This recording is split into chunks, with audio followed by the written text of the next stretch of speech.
Namaste. Namaste. Hi, welcome to the Shaman and the Mermaid. We're out camping and it's been a time out here in Colorado. Beautiful sunsets. We're by the water and lots of animals visiting us. Maybe some will come by in the background. But we're here for your astrology report. We're going from August 9th all the way up through September 7th. We've got the start of eclipse season coming up and lots of energies. And Katrina will get you to why we chose our mantra. Well, it's a hot summer. I don't know about folks in other places of Colorado, but I've heard it's hot everywhere. It's hot here. It's scorching. We've been out, as he said, camping, and it's been awesome. I love it. But hot, and we're kind of parched. We're kind of like getting the beat down of the sun. And so sometimes, like literally that's happening, but on the figurative level of the end of summer, and you're just ready kind of to wrap things up and move into fall. We start loving fall about now. It's important to like find that center, come back into sattva, rejuvenate your vitality from that scorched, parched summer extravaganza, and rejuvenate all around. And we kick off on the full moon in Aquarius, and that is a little bit of a lightning card. Aquarius is innovative and revolutionary and about community, and so good time for all those last hurrahs and festivals and the tail end of the summer fun in that full moon. But it's also like, okay, what are the next big ideas moving forward? And the light illuminates that. So there's some energy around that on this particular time. But because the intensity is so strong, with the sun so incredibly scorching, we have come up with a thought that maybe we kind of run into walls, or we start to get irritated and brought down by some of the intensity of the energy right now, whether it's literally the natural heat of summer, or maybe the heat of life and some of the things that come on through socioeconomics, politics, etc. So we said, cancel your doubt and trust, because right now it's probably like, should I do that? I don't even care. I don't know. I'm done. Cut that out. I quit. I'm out of here. F you. All the things. And before you lose your cool and blow that top, just cancel your doubt and come into trust. Or you could call that the Hridayam heart. On that full moon day, we have a couple things right out of the chute. Mars is opposite of Neptune, and then just the day after that, Mars trines Pluto. So some Mars energy to start us off on that full moon in Aquarius. And Mars can be a little bit of a warrior and a one who likes to stir things up. But more right after that is a big shift in energy. We all love to hear Mercury going direct, and that's on August 11th. And at the same time, Venus will be conjunct Jupiter. And Venus is a big key player in this report, taking us all the way up through that September 7th, where there'll be a full moon lunar eclipse in the sign of Pisces. And Venus is going to be doing a little dance with the sun all the way until that big full moon. And so part of our lose your doubt and step into your trust is that Venus is about, she's about trust in a way, but she's about coming into your own heart and self-love and remembering who you are, letting go of all the external noise and fray, and settling back into your true self. And what are some of the other aspects we have at this particular report that will feed that? The sun goes into Virgo on the same day that it's the Virgo new moon, and that is August 22nd. And Virgo energy, which everybody has, if you do a whole sign astrology, your sun sign is just one of the archetypes, and you're all 12 of them.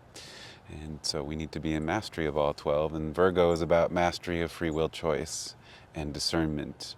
And in the yogic teachings, which Katrina has been reading me a book on yoga and psychology, psychotherapy, There's a discussion about what is the mind, and the yogis, some of them describe that the discernment, the ability to choose, is called the buddhi. It's where the name Buddha comes from. And in the ancient astrology tradition, the sign of Virgo maybe most precisely relates to the ability to possibly connect into that. Doesn't guarantee it. But enlightened, illumined, refreshed Virgo energy is able to know what truth is not. And the word Virgo, at least according to one of our astrology teachers, means one who chooses themselves. It's an interesting phrase. Our Mayan teacher says the Mayan name is somebody who chooses themselves. In the Bible, there's a reference to those who choose themselves. And so it's something about realizing how to use the power of free will choice. And Virgo and Venus, I love that they're both V's. Those are the two big kind of plays this time. So, as Michael said, Sun moves into Virgo and the new moon is in Virgo on the same day, August 22nd. So, there's a lot of like look into the self and see what you have to offer, trust. And so, cancel your doubt and trust. Cancel your doubt and trust.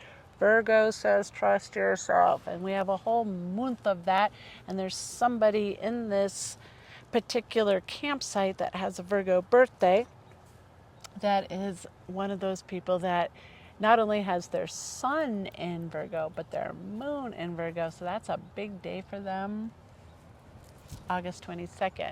But it's a big day, as he said, for all of us because we all have that Virgo energy and it's calling to us right now. But then right after that, there's a whole bunch more with Venus. I'll bundle them together. On August 25th, Venus goes into Leo, then Venus trines Saturn. And then on the 26th, Venus trines Neptune. Saturn and Neptune are traveling together, so it's inevitable.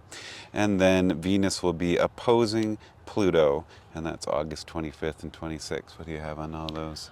Well, Venus just trining a lot. That's nice. We like trines. Remember, they're harmonious aspects. But hitting some of these bigger planets is saying, let your trust harmonize with the laws of things. Like trust that you know the right way, Saturn.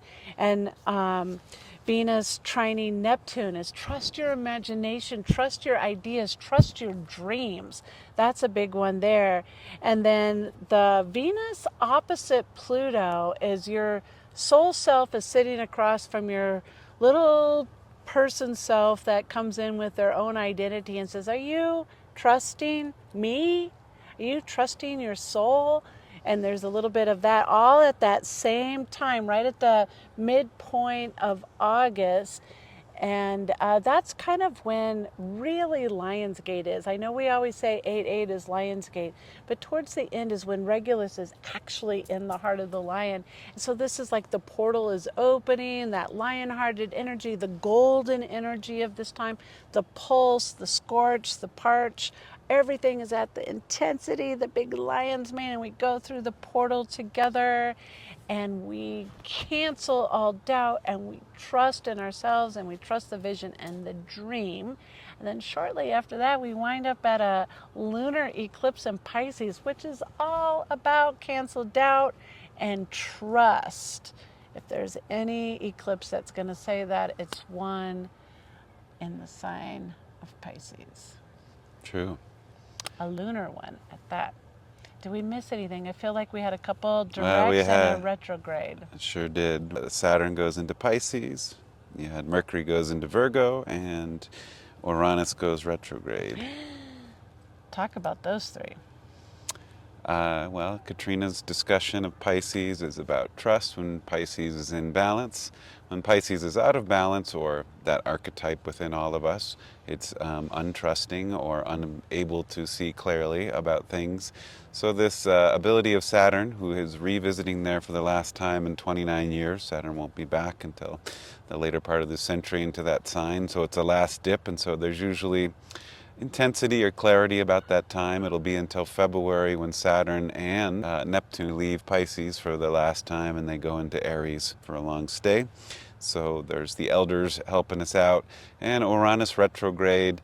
This is one that Katrina's been tuning into, her and Uncle Uranus. What do you got on that? Well, I kind of like him slowing his roll, because it is an opportunity for us to look at what weird possibilities are out there for us, what potential could unfold, what are some of those dreams and ideas and imaginations that we have that could actually happen. And Uranus retrograde is like, look at it, really think about it, take a peek in. And that's kind of similar energy to this Aquarius full moon that kicks off the whole report, because Uranus is very much home in Aquarius. It's like, look at all the potential, look at all the magical things that can happen, and then cancel your doubt and trust. This is a go for it time. The pole suites right now are at their like seeds of potential. This is the time of year where you just like, boom, go, bring it. So I hope you do. And we'll see you on that Pisces lunar eclipse on September 7th.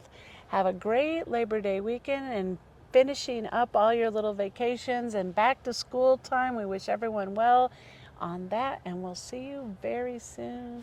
Namaste. Namaste.